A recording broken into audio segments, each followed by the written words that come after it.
It's a Monday, September 8th, year of our Lord 2025. It's a great morning. It's a crisp, I don't know, gotta be 58, 59, 60 degrees. Just finished a run, which I actually had to do the last 0.4 of a mile, pretty much in a sprint, just to get an even number. And feels great. Thank goodness.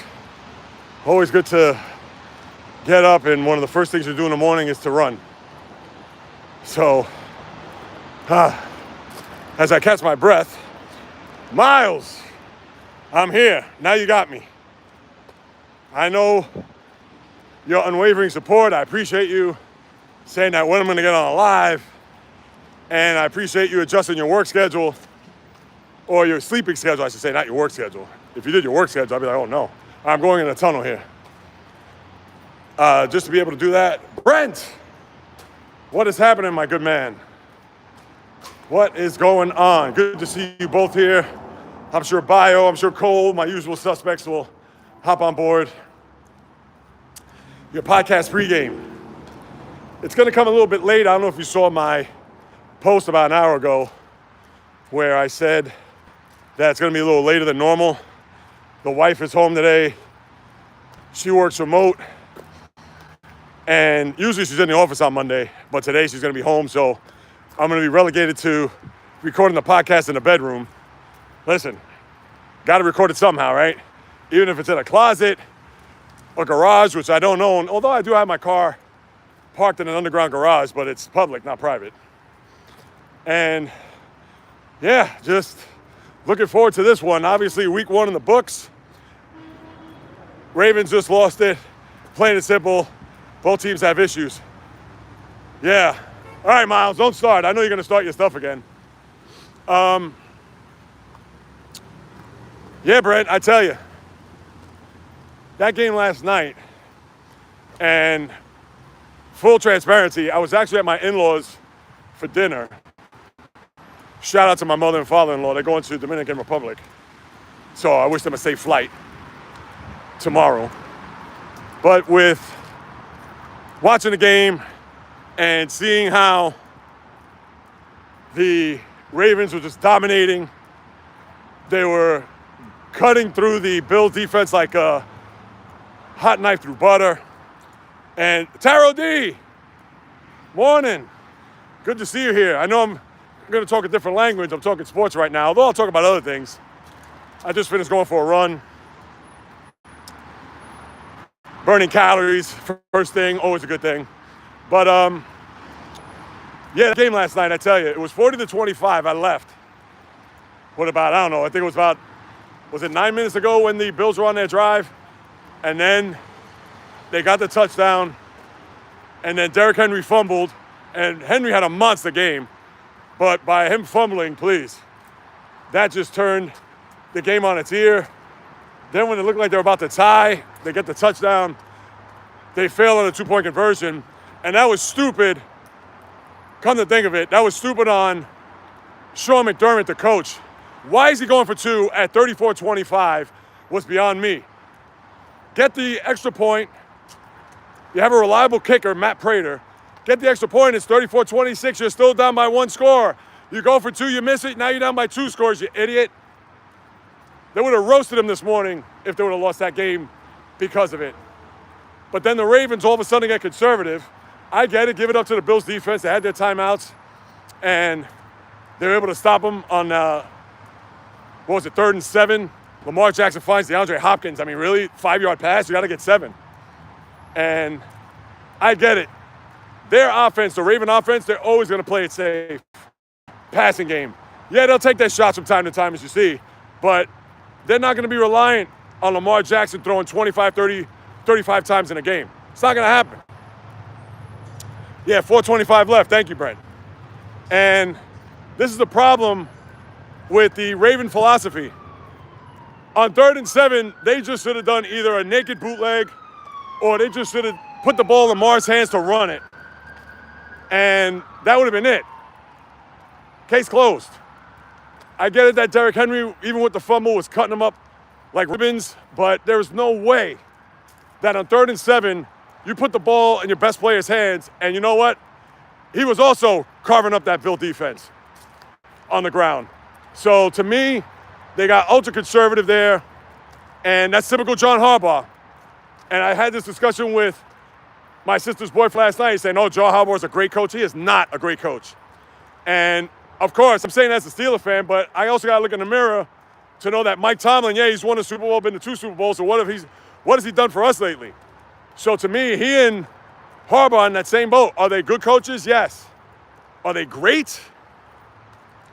I don't know about great. And yes, Tomlin has the consistency. I don't want to make this a Tomlin-Harbaugh thing, but Harbaugh just had your head scratching there. And walking to New York be like, yeah, thank you, Miles. But, yeah, I was just, and listen, I'm happy the Ravens lost. Don't get me wrong. But that was just a terrible defeat by the Ravens. They had no business losing that game last night. And their defense, I got news for you. Here's both, like you said, Brent. Val, what's going on? Thanks for hopping on board. I know it's what, 6:35 in your time zone. But here are the problems with the Ravens and Bills. The Ravens have weapons, as we know, offensively. And defensively, they have good players. But they do not have a game-wrecking pass rusher. I get it that when they blitz and Roquan Smith is a tackling machine and Kyle Hamilton is going to be a Hall of Famer when it's all said and done, but they don't have a bona fide pass rusher. If they had a pass rusher, they'd probably win the Super Bowl. And what you saw there last night, I get it, Josh Allen is superhuman. But I'm sorry. That performance defensively last night, there was no way that if you're going to be championship level, and you can say, oh, it's the Bills, it's Josh Allen, the defending MVP, you still got to get stops. And they weren't able to do that. And the Bill defense, they also need a pass rusher too, but what they need in the worst way is a bona fide wide receiver. And this isn't anything I'm saying that's out of school. You saw that last year when they tried to get Amari Cooper, and what happened? Amari Cooper now retired. So when you look at the Bills, they need a wide receiver in the worst way. And I don't know where they're going to get one mid-season. Way too early to even think about them trying to procure a wide receiver. But they need one. I mean, Keon Coleman, nice player. They have the 2 tight ends, which are very good. Khalil Shakir, nice player too. But they don't have that guy that is going to be that dog. The guy that when you know, on 3rd and 8, chuck it up, I got it. That's it. All right, Taro, I appreciate you, yes. Thank you so much. Thank you. Yeah, but I tell you, man, it's just the Ravens, Bills. And I understand there's going to be a lot of overreactions today, which is going to be the theme of the podcast. Now to get to the podcast pregame. Yeah, I'll talk about how the Bills the class of the AFC, overreaction. And I'm going to talk about Aaron Rodgers. Is he now in 2014 MVP form? Overreaction. Although he played well yesterday. And the Jet defense isn't great. They're good. But Rodgers was fine. And he was under duress too. Got sacked quite a few times. Steeler defense. Ooh, you want to talk about bad defenses. Breece Hall carved him up. Justin Fields had a very good game. And what they had was that fumble, which killed them there on the kickoff at 26-24. And then of all people, I should say of all people, Chris Boswell. The guy was all-pro last year. The guy, we should call him Bankwell because he's money in the bank. And what does he do? He coolly, calmly kicks a 61-yard game-winning field goal. Not at the buzzer with about a minute to go. And then Jalen Ramsey with the stick to win the game. I mean, Steelers. They have a very soft schedule to start. And Val, Giants face Diamondbacks. Yeah, that's a big series. Because I know the Diamondbacks, they're breathing down the Giants' necks. Giants still 4 back of the Mets. Did they even play baseball this weekend? I feel like baseball was just on a severe pause, which is also going to be one of the themes on the podcast today. Now, I understand the Dodgers, if Bio, I don't know if you're in the room just yet. All right, comment. Hold on a second. I'll get back to Bio in a second. Yeah, Matt Chapman struggling. Can you look up this edit, please? What edit you referring to? Well, Giants hanging in there. I know Niners won a big game there yesterday. All right, Brent, there is still, hold on. There's still time with the G-men, but they got to win out. There's a series of sweeps. Oh, yeah, no, the Giants. And listen, they played well.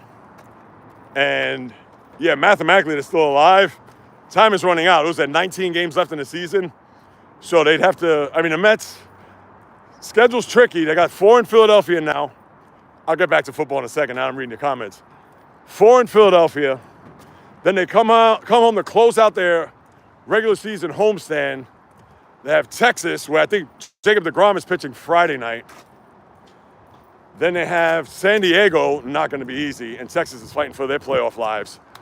And then you have the Nationals before they go to Chicago, play the Cubs, and then they close out in Miami, which is not going to be easy.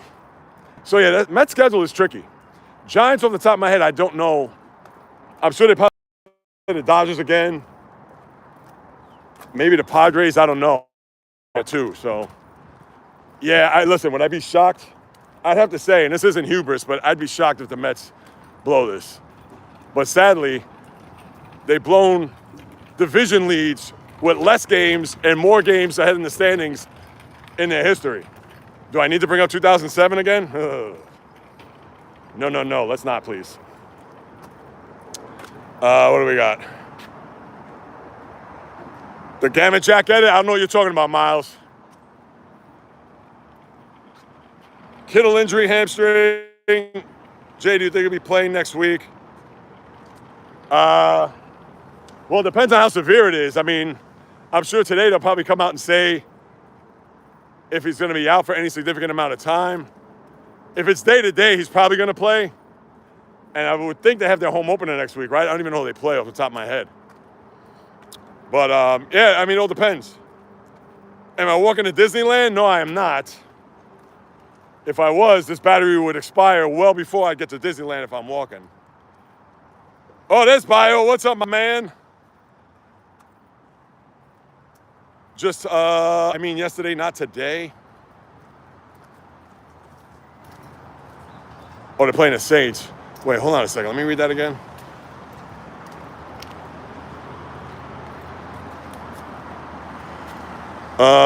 Giants face Dodgers, I think. Hold on. Wait, I enjoyed Ohio.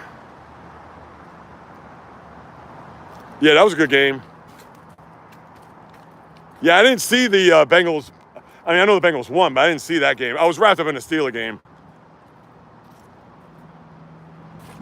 Wait, Disneyland, Kittle's always hurt. Yeah, that's Bio. I'll get to you, Bio, because I got something to mention. Just type it in. I mean, yesterday, not today.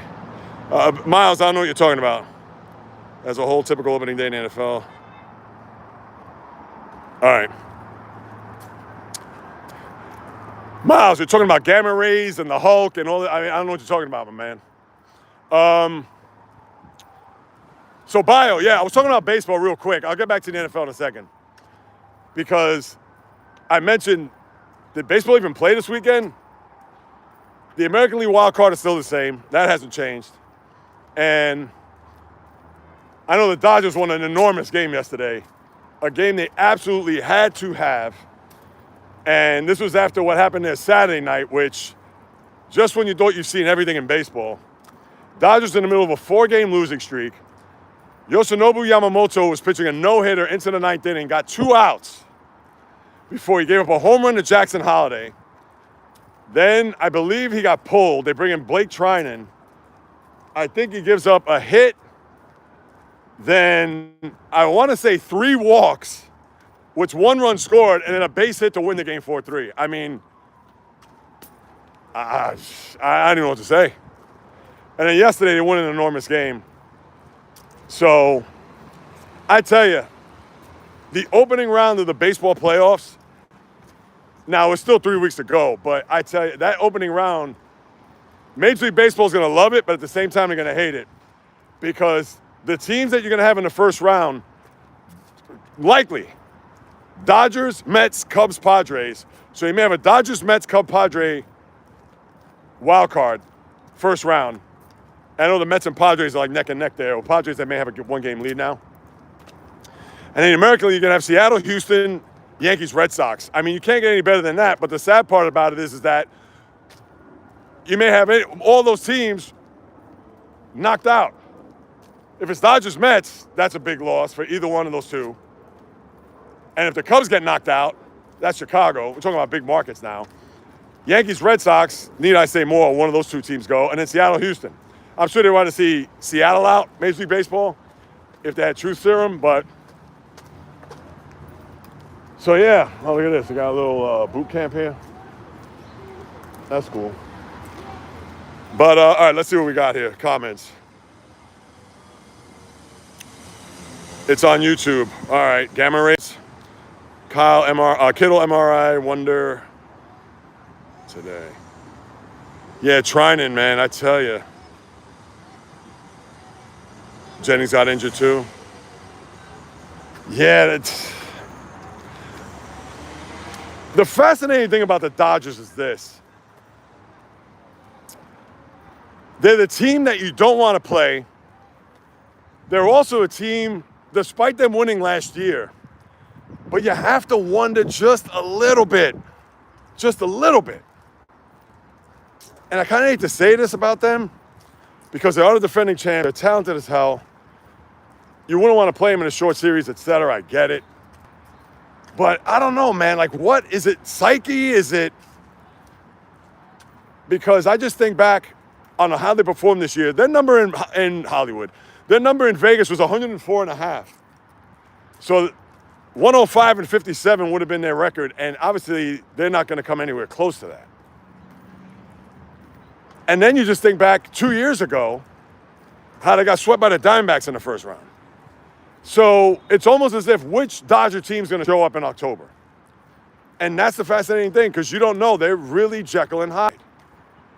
I mean, you'd almost rather see them dominate and be the team that, oh, they're going to be tough to mess with, than the team is like, well, what's going on here?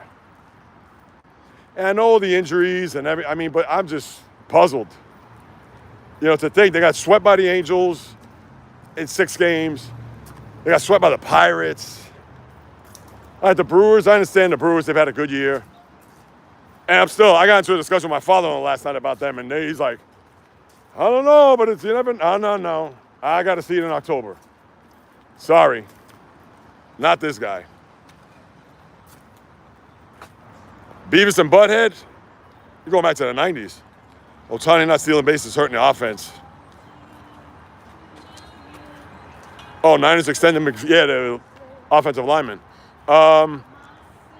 Yeah, well, here's the thing, Bio. Do you wonder a lot of that has to do with because now he's pitching? So therefore, he's either picking his spots or maybe the team is telling him to be a little bit more conservative on the bases? I mean, that'd be my thought. Because as a full-time DH last year, it was all right for him to go out and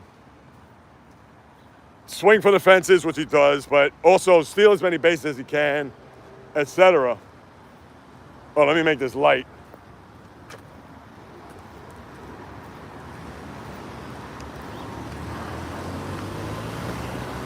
All right, guys, yeah, thanks for letting me go. Let's run it.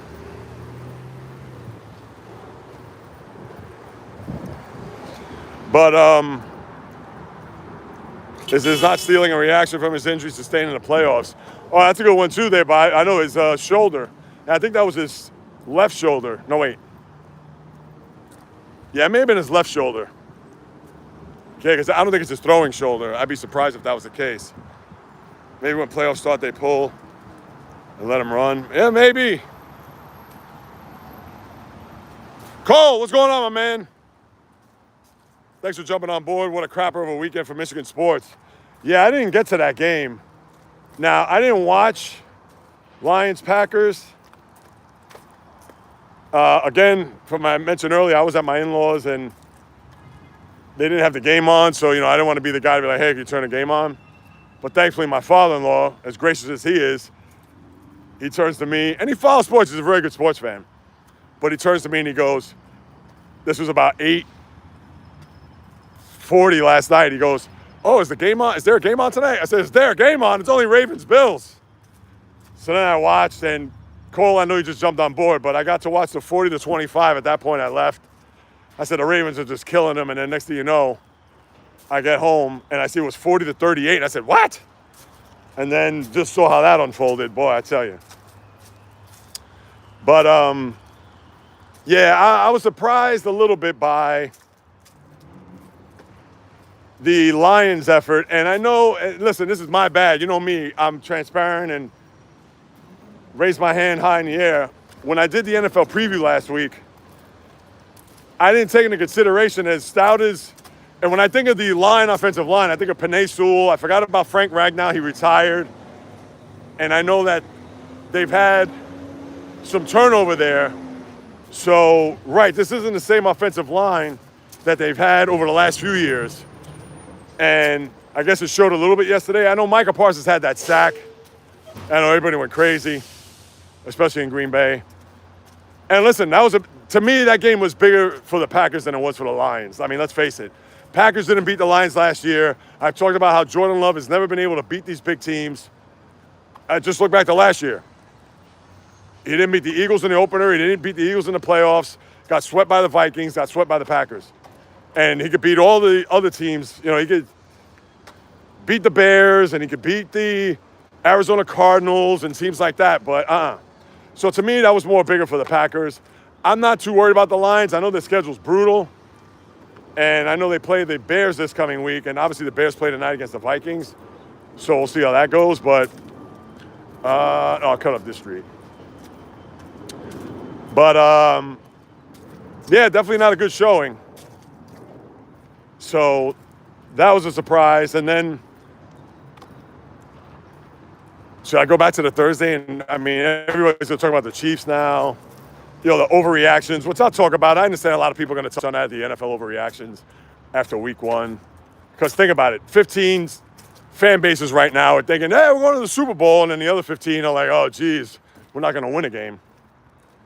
But, yeah, that Raven game last night, though, I mean, I can't stand Baltimore with every fiber of my being. But, so, yeah, I'm not going to shed a tear, feel sorry for them. But, man, that was an inexcusable loss. And that may kill them long-term as far as tiebreakers in the AFC go. But that's the thing. And this game doesn't fall squarely on the hands of Lamar Jackson. Again, I blame the coaching staff. Because how they got conservative, especially on that final drive, and I get it, all the momentum was on Buffalo's side, but you mean to tell me that they couldn't, on that 3rd and 7, or even to start off the drive. Now, I don't know if they went quarterback draw. They probably did not. They probably gave the ball to Henry, get their timeouts because it was 3rd and 7. But I would have lined shotgun. And if I was Lamar Jackson, I know it's not in his character to do so, but if I was him, I would have said, Coach, give me the ball. I'm running this to a first down, and that's it. We go home. And he didn't do that. He threw a 5-yard pass to DeAndre Hopkins, and that was it. That's coaching, man. And it's Todd Monken. Everybody's, Todd Monken, this and that. Come on, stop. Listen, I'm not trying to say the guy is chopped liver, but, you know, they make Todd Monken out to be, you know, this Air Coryell. Now, Coryell was a coach, of course, but, or let me think of another. They make him out to be North Turner, Cowboys in the 90s. I mean, stop. And I don't want to hear the continuity. Yeah, that helps. I get that. But I tell you, it's all going to fall down on the arm of Lamar Jackson. And we know that the Ravens are big. They're a bunch of front runners. And look, they rushed for so many yards yesterday, whatever. They had zero business losing that game. But this is the thing with the Ravens. They want Lamar to throw the ball no more than 20 times with obviously his dual threat that he is. Give the ball to Derrick Henry, and the next thing you know, they're going to have a 10-point lead or a big lead, whatever it is, and more often than not, they win the game. But last night, and I get it, again, Buffalo, Josh Allen, blah, blah, blah, but still, you got to win that game. If you're a Super Bowl contender, if you're a team that a lot of people have picked you, and you're but certainly a favorite to come out of the AFC, you have to win that game. Sorry. Case closed. Yeah, so I'll pound on Harbaugh a little bit on the podcast. I think he's overrated anyway. I'm sorry. People could talk about him being like, oh, he's a great coach, and oh, look, he's won a Super Bowl. Yeah, Super Bowl's 100 years ago. Please, I still have in my brain when I watched that AFC Championship game, and people could say, oh, JAYREELZ, you're going back 2 years now when I lost to Kansas City at home. Yeah, but that wasn't 20 years ago. That AFC Championship, watch that game again. And he did not, his team was so undisciplined. His team took terrible penalties. Kyle Van Noy, Zay Flowers with the fumble. Lamar Jackson throwing that interception. He throws his helmet off to the sideline. As a coach, that's when you pull him by his freaking collar and you say, hey, relax. What are we doing here? Get his team together and come on, let's regroup. Stop. Stop hanging your heads. Stop with the personal fouls. Sit his ass down, whatever. No, he didn't do that. What he did was that blank, stupid look on his face, that stare into oblivion, and all he does is just, doesn't say anything. That's why, to me, I can't stand his face. And he's overrated. And the thing about the Harbaughs, too, and this goes to his brother also, they think, oh, we know more football than you, and you don't. And yes, I understand I'm not a coach. Yes, I've never been in a pro locker room, whatever, but guess what? I test. It's what we watch. We're fans. We're sick. We're kooks. And I hate that. The whole, oh, you're not a player. You've never been this, never been that. Please. I forgot more sports than a lot of these freaking former players. And yeah, they could be in locker rooms and won Super Bowls and all that, but that's nonsense. Please, we bleed for this. Eat, sleep, breathe, bio, Cole, you know what I'm saying? Val too, Brent. And I'm not saying that to puff my chest out. I'm not the world's biggest sports fan by any stretch, but again, this is why I do what I do. Put me in a room with all these people, which I'm sure you guys too. We're all in that same room, and we dissect, and we analyze, and critique, and also praise too. But the whole point of being a sports fan and watching the games and analyzing and doing all that is because it's what we see. I'm not saying this because, I don't like this person, so I'm just going to pick on whatever. Yeah, is there some bias because I'm a Steelers fan? I'll admit that. But then, just like I said earlier, because people can say, what about Mike Tomlin? What's he done? He's done nothing. His teams have gone over 500, which is great, but they haven't won a playoff game in almost 10 years. So you know what? He gets just as much criticism too.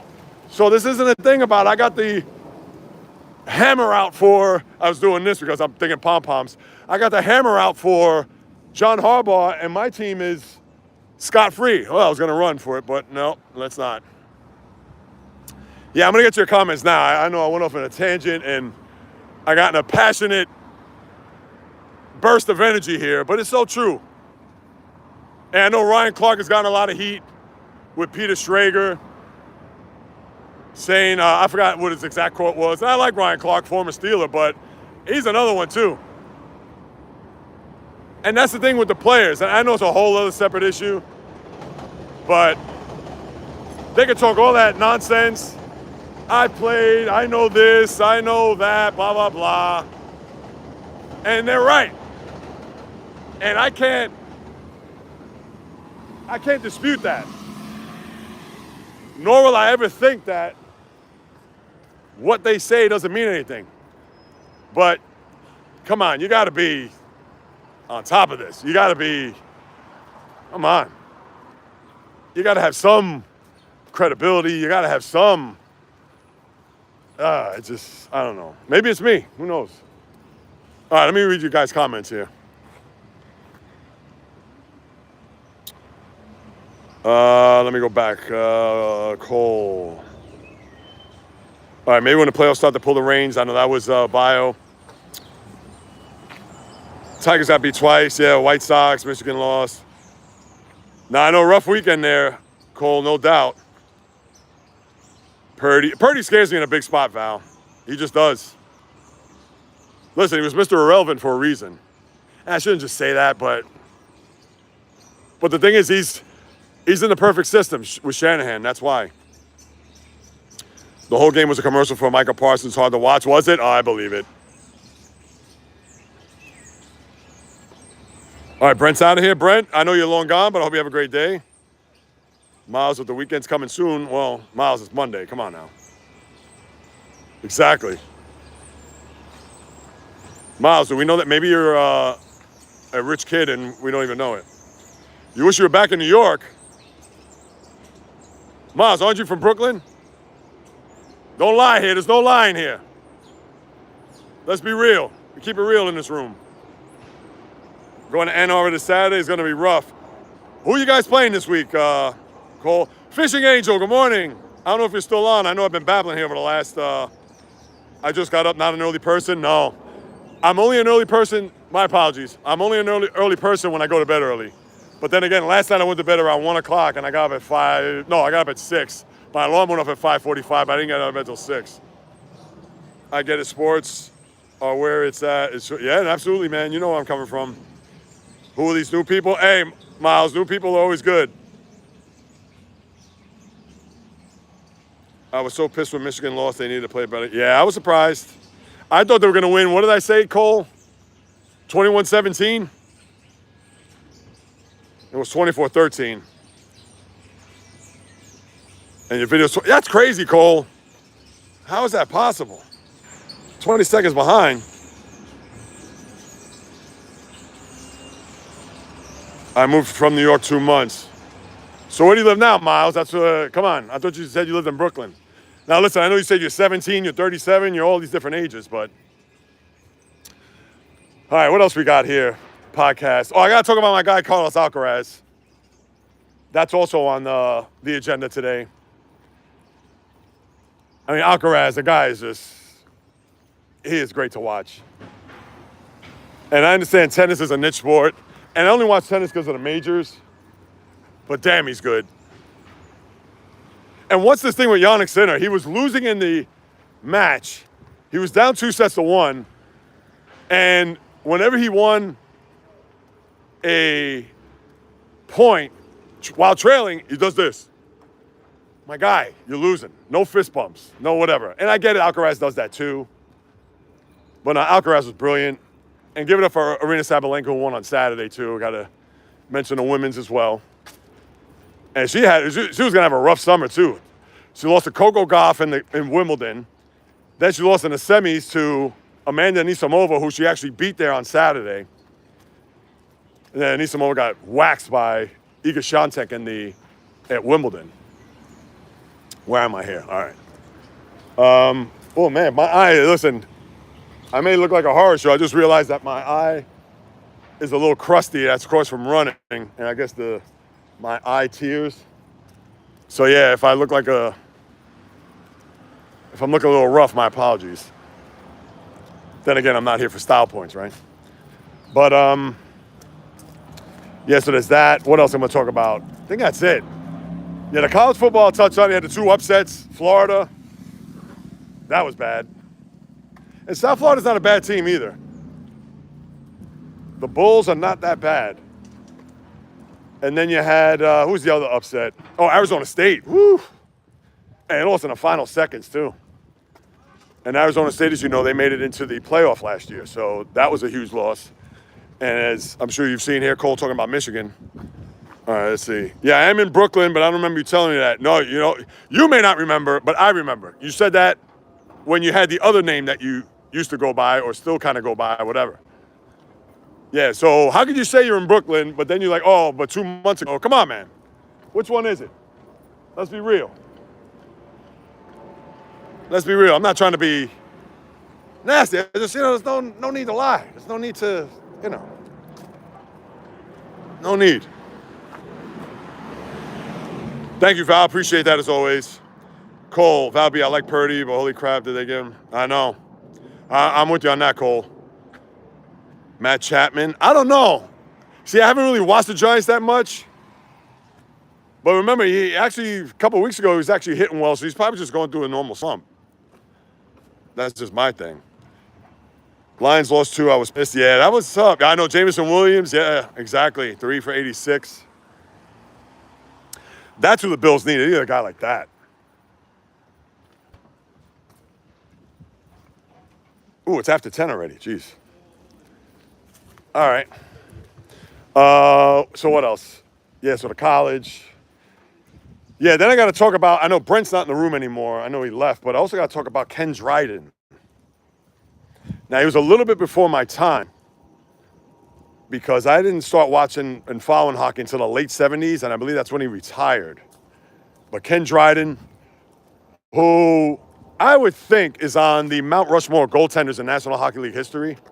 I mean, the guy won, what, 6 Stanley Cups? How many Vezina trophies for the best goaltender in the league? I think he won 4 and passed away Friday night of cancer. And also, rest in peace to Davey Johnson. Met manager, who I'll touch on too, part of the 86 Mets, win the World Series.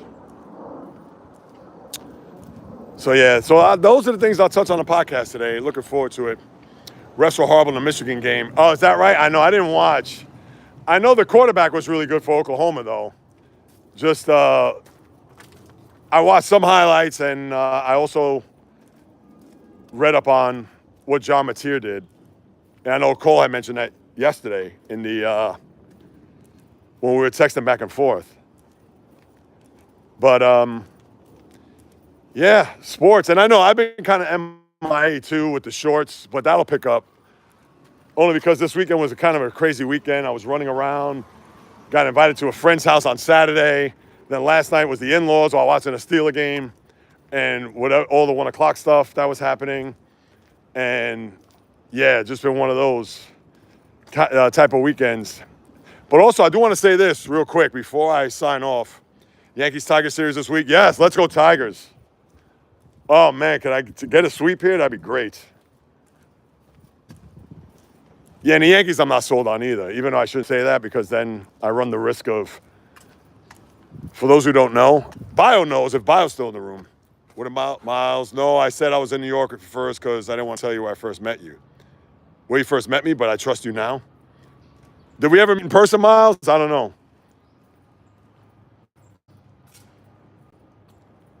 They weren't even calling the night. Oh, really? The right penalties? Yikes. Yeah, I don't know. With the refs, too much influence on these games sometimes. Yeah, one other thing I want to mention, by Thursday's next live stream, of course, I have the live stream on Wednesday, high noon, and then my 9:30 podcast pregame. The games this weekend, I'm going to do some more live stream games. I may do a baseball game Friday night. I'll see what's up for Saturday with college. And then Sunday, I'm going to do the Steeler home opener against the Seahawks. But I'll talk about all the other games while they're going on. So I'm going to do 3 live streams. And Cole, I did reach out to the CEO of that Assist website where I said, hey, what's happening? I got small pictures, whatever, and he said that they're working on it. I don't know if it's fixed just yet. I got to reach out to him. But, yeah, be on the lookout as I'm going to start pumping that link out. Now, I may do the YouTube as a backup. But, yeah, I'm going to do some live streaming on games this week. So until and I'll make sure I give you guys more of enough of a heads up. That's why I figured by Thursday the latest. And I'll start pumping that out as well. Yes. Oh, good. And, Scooble's going to pitch lights out against the Yanks. I'm looking forward to that. When are you going to talk about hockey? Fishing Angel, I know camp opens up, I want to say, toward the end of this week, if I'm not mistaken. Yeah, I think some teams opening up the 12th, but definitely by next week. But no, I'll talk hockey. Definitely when we get to October, because I know the season starts, I think, on the 7th. So, yeah, I'll definitely touch on hockey. You're close by your house? Yeah, not too far. Yeah, I still got a ways to go. But, yeah, that's what I got, people. I know I got to sign off here momentarily just so I could run back, because I still got about another, I don't know, half mile to go. So, yeah, I'm going to hit this corner and probably sign off. Thank you. That's your favorite sport. Is it Fishing Angel? Red Wings, huh? I don't know if Cole told you, my all-time favorite hockey player is Bob Probert. May he rest in peace. He was the GOAT. I actually met him in person a few times when I used to get hockey autographs and things of that nature. So, yeah, that was my guy. And I'm an Islander fan, so. But I love the tough guys. The tough guys are always, when hockey was hockey. Let me just put that out there, too. Yeah, Red Wings. I figured. Yeah, no, I'll definitely talk hockey. I'll do a hockey preview as we get closer. The season, like I think it opens up the 7th, which is a Tuesday. So I'll probably do a preview that Monday on the podcast. And, yeah, I'll do my over-unders and all that good stuff. But, what the hell is that? Is that a truck? Oh, my God. I was going to say, somebody mowing the lawn on the street? Being a Red Wings fan has been hard. I know. 13 years, and the Sabres haven't been in the playoffs in 14 years, I think. Buffalo. Oh, Yzerman? Oh, yeah, I mean, he's one of the all-time greats. No, I love Steve Yzerman, too. Absolutely. All right, guys. Listen, I can keep talking to you guys forever, and I appreciate you jumping on board this morning. But, yeah, I'm going to sign off only because, like I said, I still got a ways to go to get back home. On top of getting ready for another podcast. As you know, it's going to be a little bit later today, about, I'd say between 2:30, no later than 3 o'clock. Oh, excuse me, as I'm spitting all over the place. But, yeah, guys, thank you as always. Much appreciate the love and support. And I'll have more shorts this week. I'll probably post some shorts later this afternoon on what is taking place, what's happening, what's going on. And that's what I got. So you know how I do, people. Yes, you too. Have a wonderful day, Fishing Angel, and your family as well. Thank you so much. And, yes, Wednesday, live stream, 12 noon, as you know, on YouTube here. And podcast coming later today. And Vikings Bears tonight, Mets Phillies. Got a lot of sports going on. So now's the time of year. And that's why I got to ratchet up the content even more because, yeah, like you and I talked about the other day, Cole, right? If I really want it and going after it, I got to get it. So, yes, sir. Thank you, Cole. Appreciate it. All right, guys, until later, until next time, as always, on the flip.